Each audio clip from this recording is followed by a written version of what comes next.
Seguimos con los reportes trimestrales y dos de las empresas que tengo en mi portafolio reportaron ayer y hoy. Una de ellas siendo Etsy, la otra Alibaba. Ahora, en este video quiero comenzar, no por mencionar a estas dos empresas, eso va a ser después, sino por mencionar a Intel, una empresa que yo anteriormente había criticado y critiqué fuertemente a la administración porque no habían recortado el dividendo cuando tenían que haberlo hecho. Y no solamente no lo recortaron, sino que lo alentaron, dijeron que era algo bueno. Las palabras del CEO Pat Gelsinger fueron decir: el dividendo saludable que tenemos en este momento lo estamos utilizando para recompensar a los inversionistas. ¿Dividendo saludable? Sí, ese dividendo tan saludable que iban a mantener y que no veían opción de recortarlo en enero de este año, hoy, en febrero, deciden recortarlo. Y no decían recortarlo en un 50%, no, el dividendo para Intel se recortará en un 66%. Ahora, aunque parece contraintuitivo, para mí es una buena señal que hayan recortado el dividendo, porque la administración se empieza a tomar en serio lo que tienen que hacer, que es invertir más en el negocio y generar mejores productos, buscar mucho más innovación constantemente, cosa que parece Intel se ha quedado atrás y el mercado lo ha notado. Ahora, las acciones después de este recorte del dividendo cayeron en un 10% aproximadamente. Están a $25.6 cada acción. Sí, han caído bastante y no se ve oportunidad de recuperación en el mediano plazo.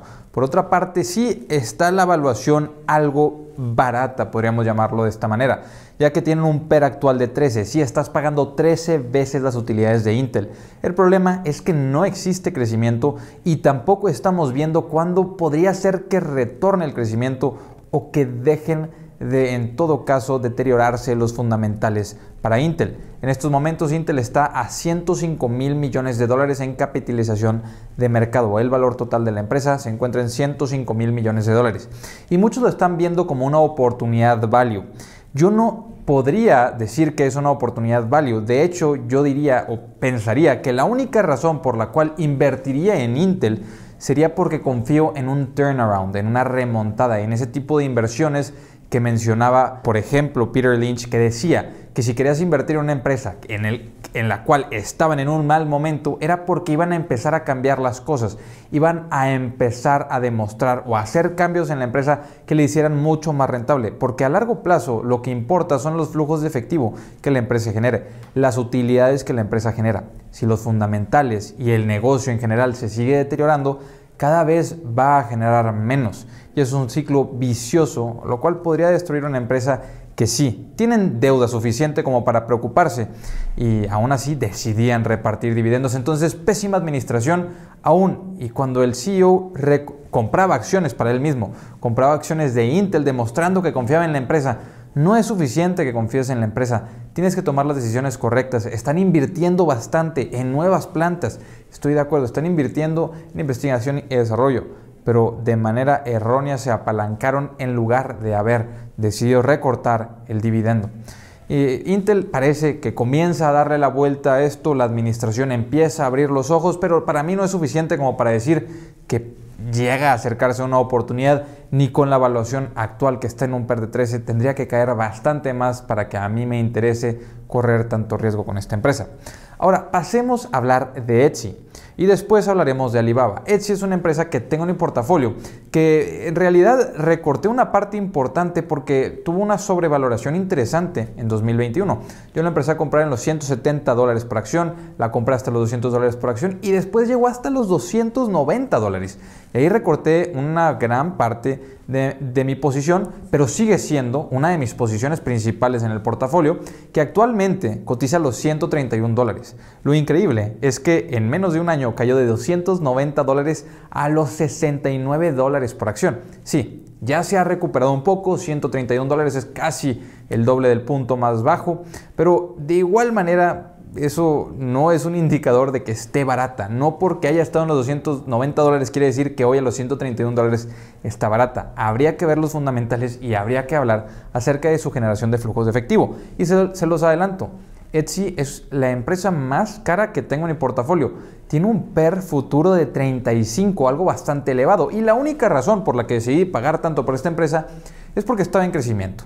No solamente Etsy en sí, sino las subsidiarias que Etsy había adquirido estaban en crecimiento. Reverb, por ejemplo, una de las subsidiarias en las cuales se transaccionan artículos musicales o instrumentos musicales o discos, por ejemplo, ha tenido en este 2022 un Gross Merchandise Sales de 943 millones de dólares. Quiere decir que en la plataforma se transaccionaron 943 millones de dólares. Depop, de ropa usada, sí, en los mercados internacionales, algo que diversifica a Etsy del mercado de Estados Unidos. 552 millones en Gross Merchandise Sales para 2022 y continúan en crecimiento. Y Low7, que es un Etsy, pero en Brasil, 70 millones de dólares y también se espera que continúe creciendo en los próximos años.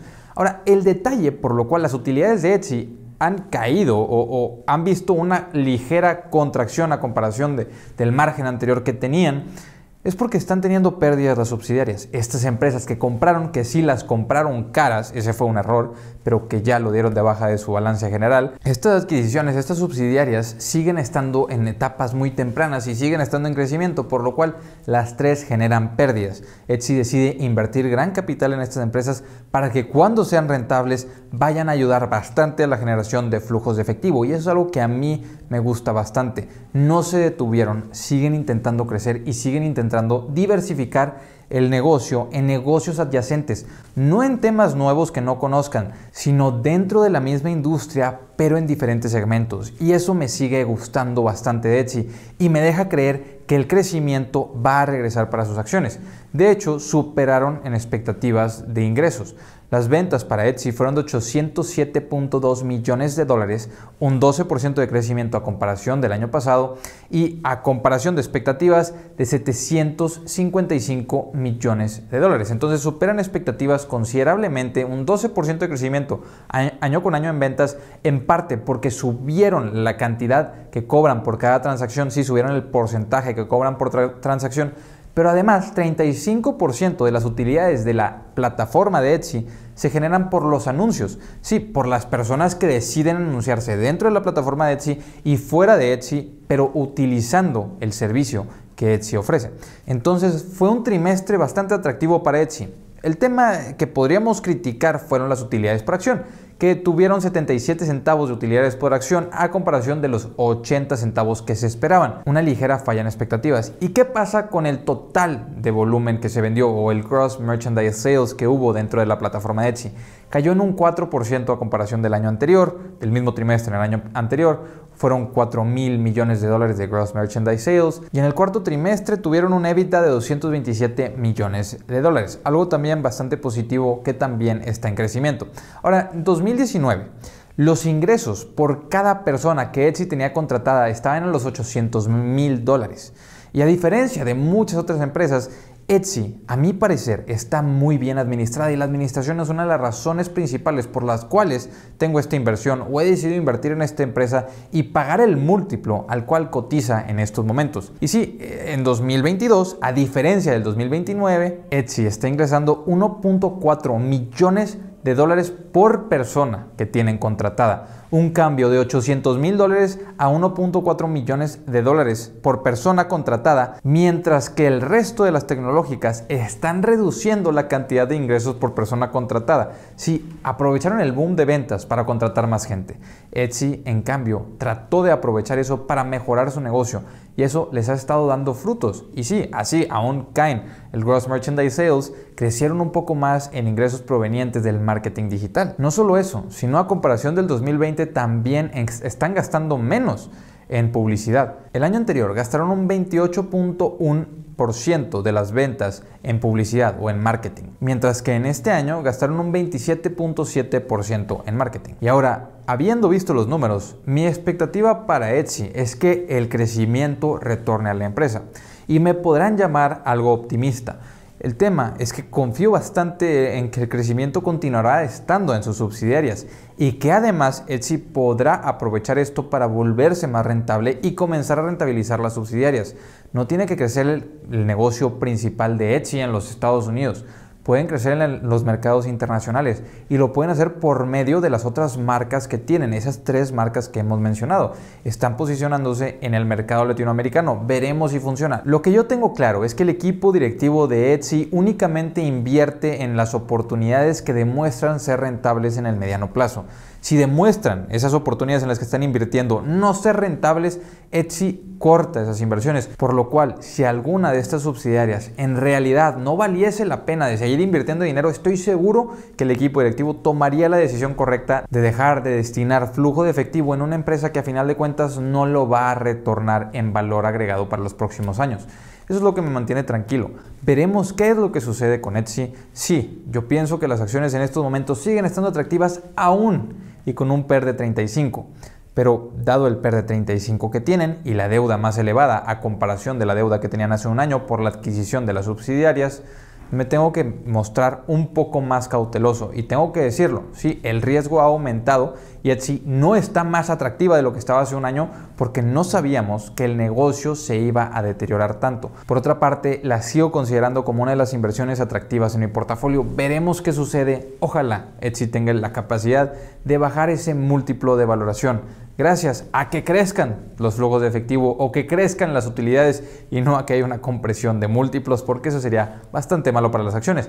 Ahora, pasemos a hablar de Alibaba. Y Alibaba, esta empresa que ha estado siendo criticada estos últimos meses, estos últimos años, y sí, esta empresa si estuviera en Estados Unidos estaría cotizando mucho más elevado, pero no es así, está en China. Y cuando queremos comprar una acción, tenemos que considerar los riesgos que tiene el negocio, los riesgos inherentes de la empresa. Y si uno de los riesgos con los que viene Alibaba es que es una empresa en China y el gobierno chino sabemos que en cualquier momento puede tomar prácticamente las decisiones que quiera. Claro que da algo más de confianza que inversionistas como Charlie Munger hayan adquirido acciones de Alibaba, pero después menciona que fue el error más grande de su carrera, entonces ya no sabes qué opinar, no sabes qué pensar, no sabes si es positivo que la tenga en su portafolio o si en cualquier momento se deshará de esa posición, porque lo menciona, el error más grande de toda su carrera. Ahora, China recién reabrió la economía en diciembre del 2022, por lo cual Alibaba había estado sufriendo bastante de los cierres económicos en China constantes, que no habían parado desde 2020, pero parece ya se terminaron. Ahora, superaron expectativas considerablemente, tuvieron ingresos de $2.7 por acción a comparación de los $2.3 por acción que se esperaban. No solo eso, las ventas también vencieron expectativas, 35.9 mil millones de dólares que ingresaron a comparación de los 34.7 mil millones de dólares que se esperaban, un crecimiento de 2% en ventas y un crecimiento de 14% en utilidad por acción. Además de esto, recompraron 3.3 mil millones de dólares en acciones.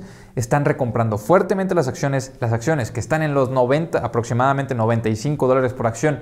Se ven bastante baratas, al menos en papel, al menos en valuación, pero una vez que consideras el riesgo que estás invirtiendo en China, se ven atractivas aún, pero no tanto. Y sí, Alibaba es una de las posiciones más pequeñas que tengo en mi portafolio. Tengo menos de un 10% de mi portafolio en China y lo tengo dividido entre Tencent y Alibaba. Ahora, los aspectos importantes para revisar este trimestre son qué pasó con los segmentos. Y antes que nada hay que mencionar que las recompras para mí son algo bastante positivo y más porque están recomprando acciones después de 2 años de caída en bolsa. La empresa cotiza en estos momentos en 250 mil millones de dólares y tienen pensado recomprar o tienen un plan de recompras de aquí a finales del 2025 de 25 mil millones de dólares, por lo cual si se mantienen estos precios, Alibaba estaría recomprando 10% de la empresa total. 10% de todas las acciones que están en circulación las estarían recomprando. Claro que la idea sería que para 2025 las acciones estén cotizando mucho más elevadas de lo que están cotizando en estos momentos. Y Alibaba no faltó por mencionarse en la inteligencia artificial.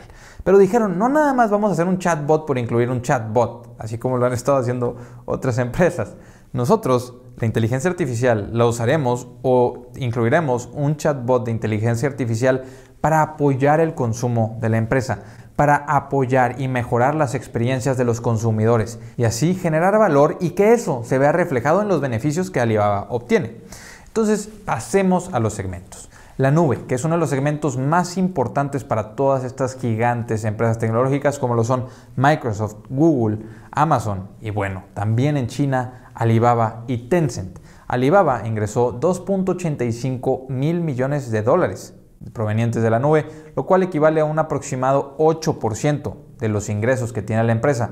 Un segmento que no es tan grande como Amazon Web Services para Amazon, únicamente el 8% de las ventas, pero sí es uno de los segmentos con mejores márgenes y mayor rentabilidad.